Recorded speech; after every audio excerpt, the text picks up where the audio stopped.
আসসালামু আলাইকুম। ফার্মসবিটির পক্ষ থেকে আপনাকে স্বাগতম। এখন আপনার ভিডিওতে যে বিষয় নিয়ে আলোচনা করা হবে সেই বিষয়টি হলো মিষ্টি আলু চাষ পদ্ধতি।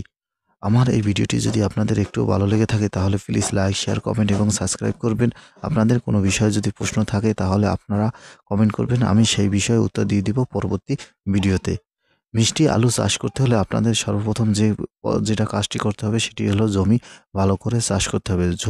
জমির মাটি যত ঝুরঝুরি করতে পারবেন এবং আগাছা মুক্ত করতে পারবেন অত মিষ্টি আলু বেশি হবে।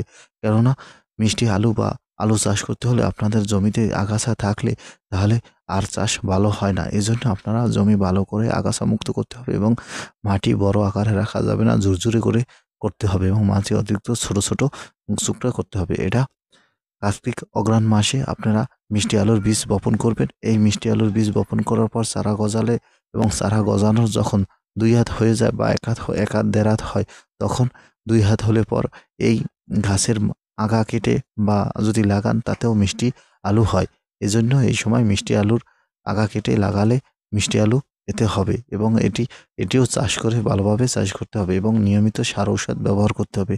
কেননা মিষ্টি আলুর জন্য যদি আলু বেশি ফলন পেতে চান তাহলে নিয়মিত সার ব্যবহার করতে হবে এবং জমি যদি শুকিয়ে যায় তাহলে ১৫ দিন অন্তর অন্তর পানি সেচের ব্যবস্থা করতে হবে। কেননা বেশি অতিরিক্ত পানি হলে তাহলে জমির আলু পচে যায় এবং আলুর পরিমাণ খুব কম হয়। আবার বেশি শুকিয়ে গেলেও আবার গাছ মরে যায় এবং পানি শূন্যতা দেখা দেয়। তাই আপনারা নিয়মিত যখনই গাছের পানির অভাবে মাটি অতিরিক্ত শুকিয়ে যাবে তখন আপনারা একবার সেচ দিবেন, যা ১৫ দিন মাসের ভিতর ২ বার বা ১৫ দিন অন্তর অন্তর সেচ দিলে ভালো ফলন পাওয়া যাবে এবং আপনারা নিয়মিত বালাইনাশক ও কীটনাশক ব্যবহার করতে হবে এবং সার ঔষধ দিতে হবে। এভাবে যদি আপনারা দেন এবং ছত্রাকনাশক মাটিতে যে ছত্রাক থাকে বা ভাইরাস থাকে এটার রোগের ঔষধ দিবেন। এতে আপনার ফলন বেশি হবে। আমার এই ভিডিওটি ভালো লাগলে প্লিজ সাবস্ক্রাইব।